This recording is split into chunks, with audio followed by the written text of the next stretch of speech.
Hey, Kelsey. I heard you bought a new house. Apparently it's detached, too. Get you, Missy.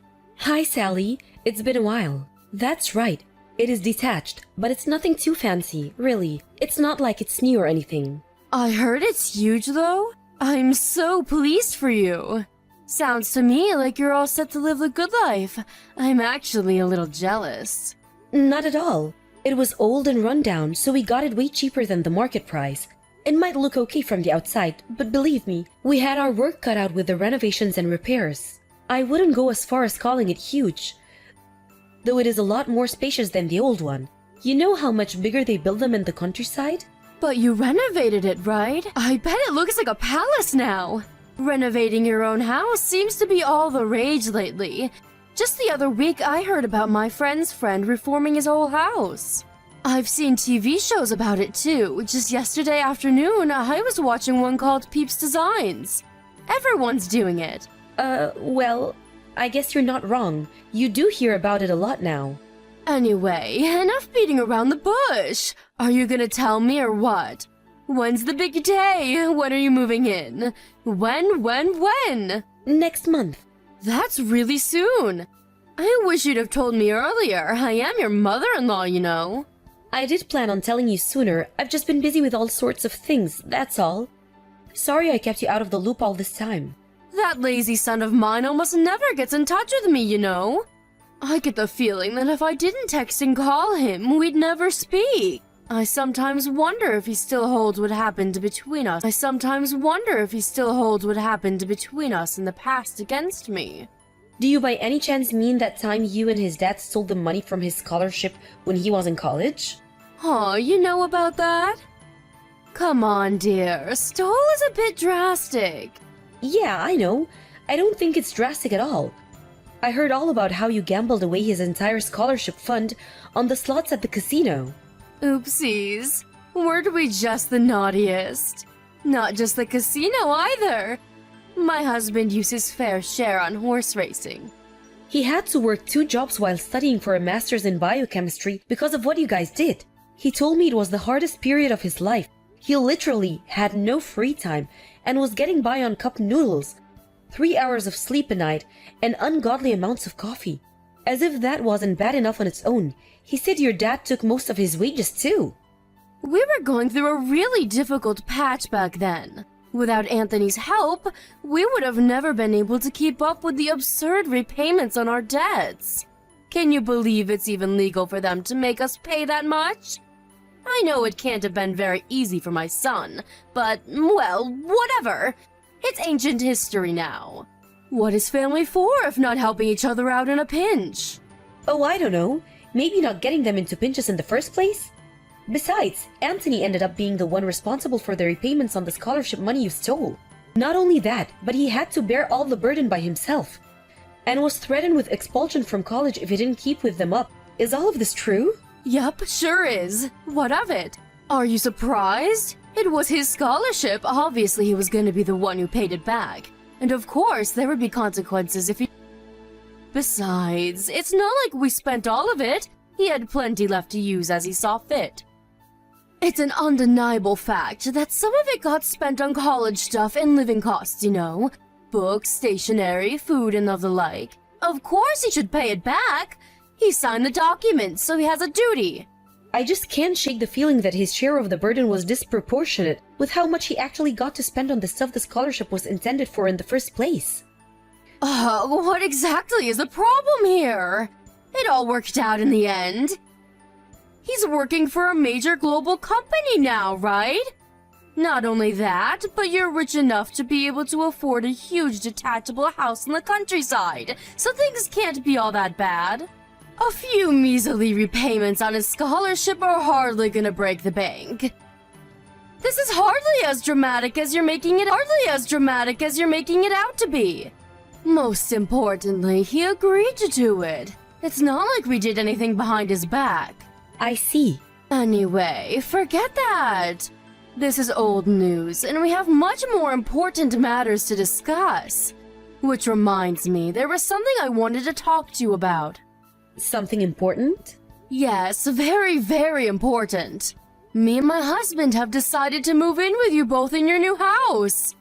Which means we'll be seeing you next month, Kelsey, my dear. Excuse me? Is my phone broken? Am I reading this right? You're moving in with us? You certainly are. You didn't think you were gonna be able to buy a big luxurious house like that and not share it with your beloved in-laws, did you? Let's be real here. That place is far too big for just... You'd be bored and lonely without us.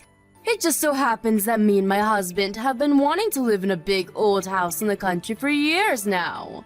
It even has a yard, doesn't it? I'm so excited. I have all sorts of ornaments to decorate the lawn with. We couldn't believe it when we heard the news. The timing was so good anyone would think it was fate. Whoa, whoa, whoa! Just slow down a second, Sally. You can't just invite yourself to live with me and Anthony all of a sudden.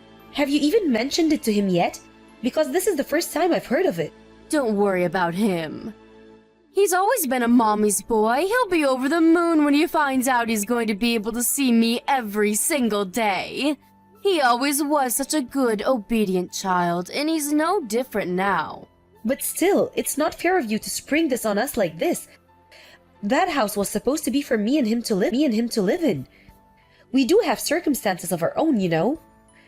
What makes you think we're in any position to accommodate you?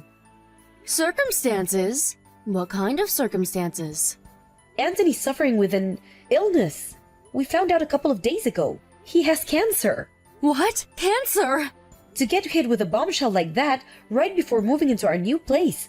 We haven't come to terms with it yet and our heads are a mess. He hasn't started chemotherapy yet, but the doctors say things could get rough. We have a lot of preparing to do for the fight ahead. That's why we're simply not in any position to consider having you move in with us right now. On the contrary, all the more reason for us to move in with you. Let me help you nurse him back to health. This just settles it. We absolutely have to come now. It's times like this that family needs to pull together to be there for one another. No, it's fine, really. I can take care of things myself. Line here is that we're in no position to take you in. Are you listening to me? It's not happening. I'm listening to you, but have you heard yourself? What you're saying is ridiculous. Why would you put all that pressure on yourself when there's someone offering to help you? Who are you, super nurse? What if you get sick too? What good is a convalescent bedridden mess to my poor son? Even if I just stick to housework, the burden on you would be a damn sight easier to deal with. Picture it. It's the ideal situation. I deal with everything around the house while you focus solely on nursing my boy back to health. Sure, it would be nice to be able to give him my undivided attention. Right? I'm glad you're coming around to my way of thinking, sweetie. I always knew you had a good head on your shoulders. Leave it to me. Let's all live together as one big happy family. Sally? What on earth is going on here? The house looks like a bomb site. I go out for one day and I come back to find the place looking like a hoarder's den? Welcome home, sweetie. If you're back, why don't you be a dear and get to work on the housework right away? The kitchen's dirty. How about you do something yourself for a change? Not only that, but you need to stop forcing Anthony to drive you places. He's going through the worst phase of the side effects right now. He's barely fit to walk around on his own, let alone drive the damn car. But it was raining. What else was I supposed to do? You're a clever girl. I'm sure you understand I had no choice. It's impossible to get anywhere living in the middle of nowhere without the car. Why did you have to buy a house this far from civilization in the first place? What does the location of our house have to do with you forcing your seriously ill son to chauffeur you around like you're a freaking aristocrat? Those are two completely different issues. You have to stop this. I do wish you'd shut up already. You're like a broken record. If the thought of your husband driving the car is so unconscionable to you, why don't you take me out yourself? It's easy to talk, but are you willing to put your money where your mouth is? Where exactly do you need to go so desperately? You don't even have a job. I like going into town. We live in the middle of nowhere. There are nothing but farms and mountains for as far as the eye can see. I'd go senile sitting around the house all day. The only reason I get Anthony to take me places is because you're nowhere to be seen. He could rest more if you weren't so unavailable. Why do you think I'm not available? I do have a job. You know, my husband is in no fit to work, let alone drive a car. I'm working for both of us to make up for the hit we took with him. Having to take time off work. And we highly appreciate your efforts, sweetie. I assure you. That reminds me, I ran out of money again this week. Can I have another $400? Excuse me? Wow, are you saying you spent the money I gave you already? I only gave it to you 3 days ago. Oh, please, Kelsey, did you really expect that to last me more than 5 minutes? It was pocket change. I lost it all in the slots of the casino. You blew the money I gave you to get on by the slots? Oh my god, Sally, has your husband been going to the casino with you too? Who knows? He's probably walking around the streets with a can of beer in one hand and a cigarette in the other. Seen him in 3 days. He's probably loitering in an alley somewhere making people uncomfortable for all I know. I didn't want to have to say this to you, but you guys are spending too much money. I don't care if you're my in-laws. Wrong is wrong and this can't go on. We live together, for crying out loud. Would it kill you to have a little more consideration for me and your son? What's the problem? Are you saying me and my husband shouldn't have hobbies? If you're gonna be like that, I'll just ask Anthony instead. My darling boy. I know I can always count on him to look out for me. He'd go to the bank or rush out to find an ATM in a heartbeat if I asked him to. Don't you dare! He's undergoing cancer treatment, damn it! He's fast asleep and you will not bother him. Fine, you win. I'll give you more money. Excellent. I knew you'd see things my way before long. You're a smart cookie after all. Me and my husband are gonna need $400 each this time. You're asking me for $800? There's no way I can afford that. You'll have to get by on half. You greedy tightwad. Surely with the amount of hours you're working, epoxy $800 shouldn't be a big deal. I have to draw the line somewhere. You're gonna gamble us out of this house if you keep this up. What's the big deal? Just convince Anthony to retire early. He'll get a nice, juicy severance package, and our money worries will be a thing of the past. No way! Anthony loves his job. He's looking forward to going back to work. It's a huge motivating force for him. And I don't think he'd have it in him to fight this cancer with the same level of determination without it. If he quits, who's to say he won't lose the will to fight the disease? And then what? Stop being so selfish. It's time to face reality, Kelsey. My son is incapable of working as things stand, and that's not set to change anytime soon. How are new employees supposed to join the company with him clogging up the roster by being too stubborn to know when to leave? Leaving them hanging in the balance like that is unfair. It would be better for everyone if he just left. Don't even say things like that. My husband is no quitter. He isn't giving up and I won't give up on him. He will absolutely go back to work. I've never been more sure of anything in my life. Oh, to be young. One day, when you grow up, you'll realize blind faith never gets you anywhere. It's time to stop being so naive and childish and accept the harsh realities of life. Kelsey, I'm going for a few drinkies with the girls before I come home this evening. I won't be needing any supper. I see. In that case, I won't be able to come and pick you up. Please make your own way back in a taxi or get a lift from a friend. Huh? Are you joking? It's your day off work today. Are you telling me you'd rather laze around on your butt eating potato chips than give your elderly mother a lift home? I'm busy. Anthony's funeral might be out of the way now, but I still have tons of stuff to take care of. Ah, yes, the funeral. I was blown away by how big the turnout was. I had no idea he was loved and respected by so many people.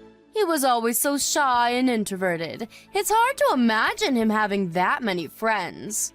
Everyone loved Anthony because of how kind he was. He was a good man who would do anything for anyone. Yes, my Anthony was 1 in a million. It's just a shame he left us so young. Right. Anyway, the funeral's over now. So we really should get around to dealing with his belongings. Most of them are going to have to go in the trash, of course. Why? What's the rush? Can't we at least wait until it doesn't all feel so raw? He's barely been in the ground 5 minutes and you're talking about tossing his things in the trash? Why wait? It's going to happen eventually, so we may as well do it now. We need to clear out the room he spent his final weeks laid up in bed in. I want to turn it into my own personal hobby parlor. We're not clearing out his things. Why not? It's not like we're gonna use them anymore. Besides, this is not your decision to make. I make the rules from now on. Me and you are strangers now, and strangers aren't welcome in my home. Wow, what's that supposed to mean? It's exactly what it sounds like. Without my son here, you're nothing more than a stranger, no different to someone I'd pass by on the street. Are you trying to kick me out of the house? Bingo! I knew you'd get it eventually. Well done, sweetie. Think about it. Me and you aren't related by blood. I tolerated you when my son was around for his sake, but there's no reason for us to carry on living together now. This house rightfully belongs to me and my husband as a memento of my son. You're trespassing, so get out. Wow, so that's what you really think of me, huh? I see. You know what? You're right. Strangers don't have any right to live in other people's house. I'll make the necessary moving preparations immediately. I'm so pleased you didn't make this any harder than it needs to be. Make it quick. Understood. I agree. The quicker we get this over with, the better. Okay, that settles in. I want you and your husband out of this house by tomorrow. Excuse me? Me and my husband leave? What are you talking about? You know, dear, anyone would think you're trying to get rid of us. The only one leaving this house is you. That's where you're wrong. You and your husband are the ones who'll be leaving. I've never heard anything more preposterous in my life. Are you trying to make me die of laughter? My son bought this house. It's only natural that it goes to his parents. Are you just trying to get a rise out of me? Or do you actually believe that? I was Anthony's wife, which means I'm first in line to inherit his assets. I'm the owner of this house. I want you to know that I had no intention of doing this before you tried booting me out. But you forced my hand. I want you and your husband gone by tomorrow evening, and that's final. How could you? My son would be turning in his grave if he could hear you right now. He'd never allow this. He's the one who let us live here in the first place. Well, Anthony's gone.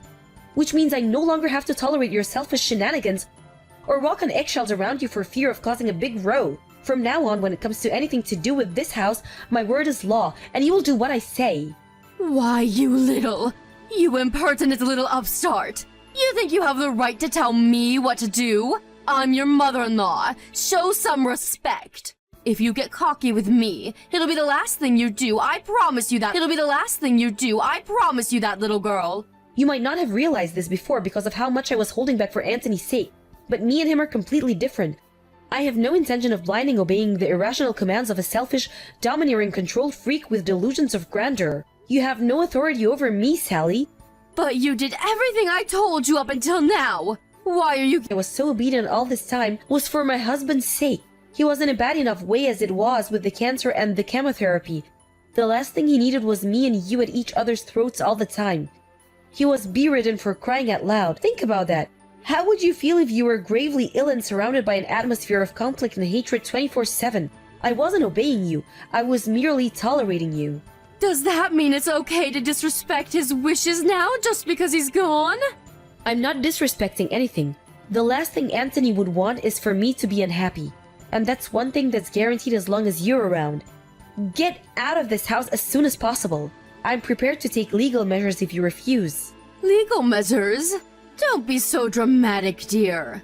If there's any doubt in your mind as to whom the rightful owner of this house is, then I'm willing to take the necessary steps to prove it to you once and for all. If there's a brain somewhere in that head of yours to stand on and disappear from my life forever. Come on, Kelsey. This is going too far and you know it. The idea of lawyers and judges is so unpleasant to you that I suggest you get out of this house because I'm 100% serious. We can do this the easy way or the hard way. Just know that one of them involves you going to court. Both scenarios involve you and your husband getting out of this house, so you may as well make it quick. Ugh, fine. Look, if you do insist on kicking us out, can you at least give us more time?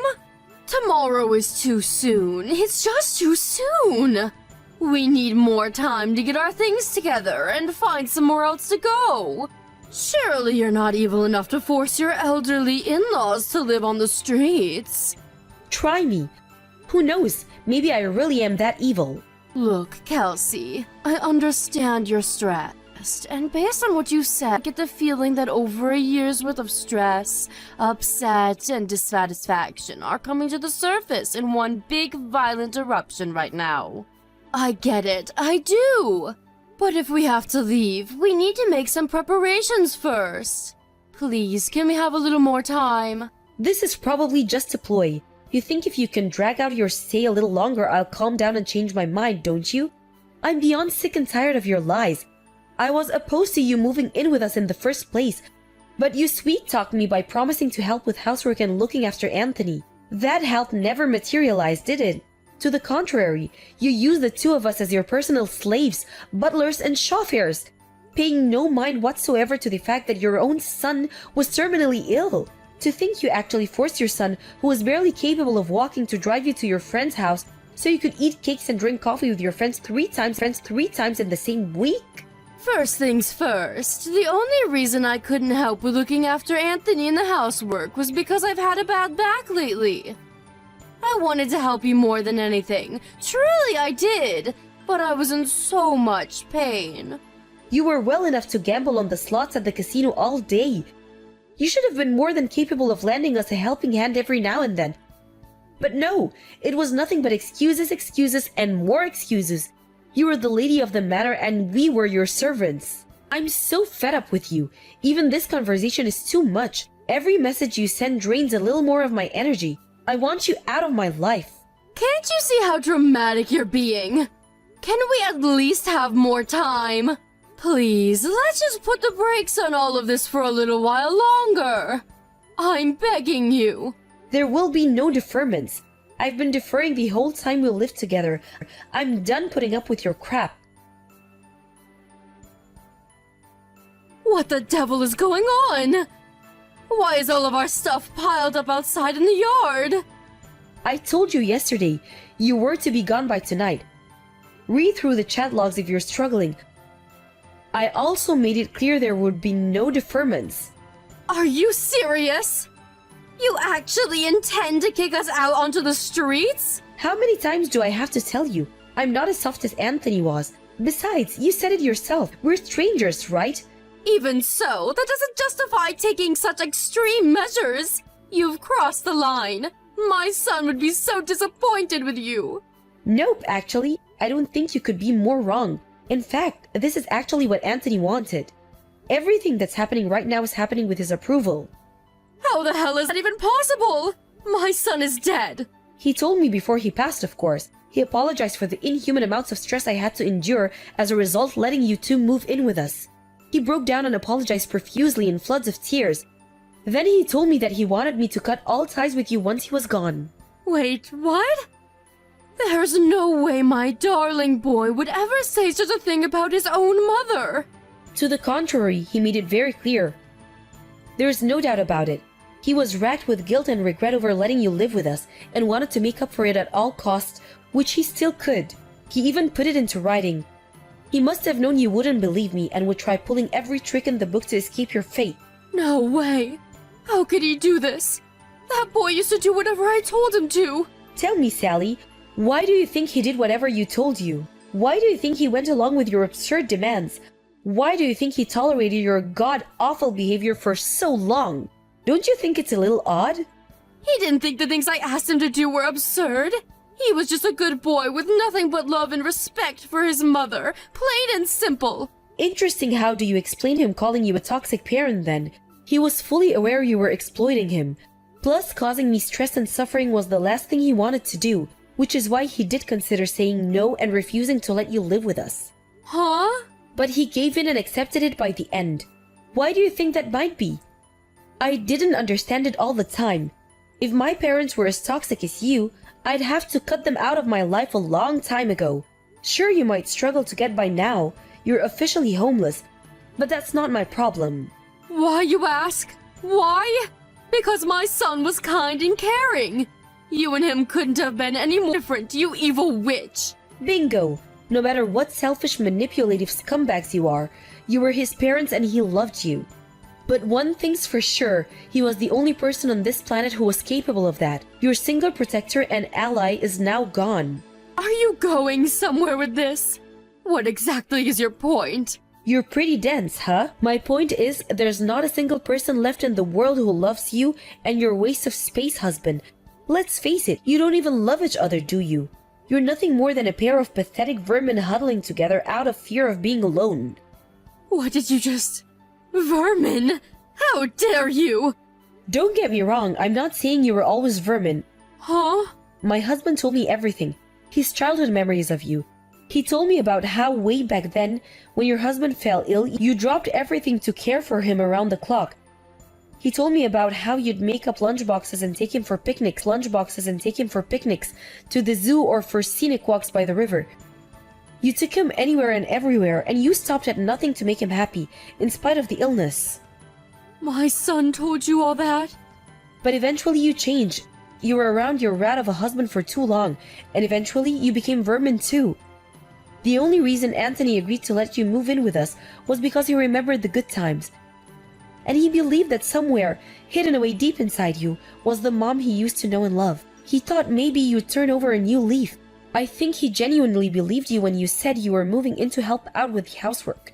And with looking after him, he accepted you with a heart full of hope. Hope? But that hope was smashed into tiny little pieces. You betrayed your son. I betrayed him? What are you even saying? Surely you don't believe that. There's an old candy tin in one of the boxes of your stuff out in the yard. Why didn't you take a look inside? What is it? It belonged to Anthony, but I have no need for it, so it's all yours. I said, what is it? Inside that tin is an origami gold medal. Remember it? Remember that time he caught an awful cold and had to drop out of the school track in field event? He'd been training so hard and couldn't wait to compete. He was so down in the dumps about the whole thing. So you made him that origami gold medal to make him feel better. Huh? This is that thing I made 30 years ago? He kept this the whole time? That medal meant the world to him because it reminded him of his precious childhood memories with you. He loved you. No matter how much you exploited and manipulated him, no matter how many good times you betrayed him. Oh my god, I had no idea he felt that way. It's too late to regret what you did now. Anthony's gone, and he's never coming back. What else did he tell you? He told you all about his childhood memories, right? There must have been more. Tell me. Oh, you're suddenly interested in your son now? I'm afraid I'm gonna have to say no. This has nothing to do with me. Please, I'll apologize for everything if you tell me. I'm begging you. The time of apologies has passed. There's no going back now. Anthony's gone. I hope you regret this. I hope the pain is unbearable, and I hope it tears away at your heart until the day you die. Now let me remind you one last time. This house is mine. Because I was the only one who gave your son the love he deserved. Not long after that, my father-in-law started causing a commotion outside the house, demanding I stop this nonsense at once and let them back in, but his wife soon shut him up. I can only think that what I said to her actually penetrated that big frosty wall around her heart. My mother-in-law, clutching that dirty old candy tin into her chest as if it was more important than life itself, took her husband and disappeared. I haven't heard from either of them ever since, and I heard through the grapevine that they ended up divorcing. It's been 2 years since I lost my husband now. I ran into his mom one time when I was laying some fresh flowers at his grave. As soon as she noticed me, she hung her head deep in shame and walked away, seeming to have none of the vigor or energy she was once so well known for. Something tells me she actually reflected on what she said, and used the whole tragedy as an opportunity to become a better human being. They do say every cloud has a silver lining. It's just a tragedy that the cost was so high. As for me, I'm still living in that same big old house in the country, surrounded by my cats and dogs, who I love and adore. We went through so much in this house, happiness and sadness, joy and misery, harmony and conflict. But strangely, the only things I remember vividly are the happy times me and Anthony shared together. That's why it'll always be an important place to me, and I intend to cherish and take good care of it for as long as I live.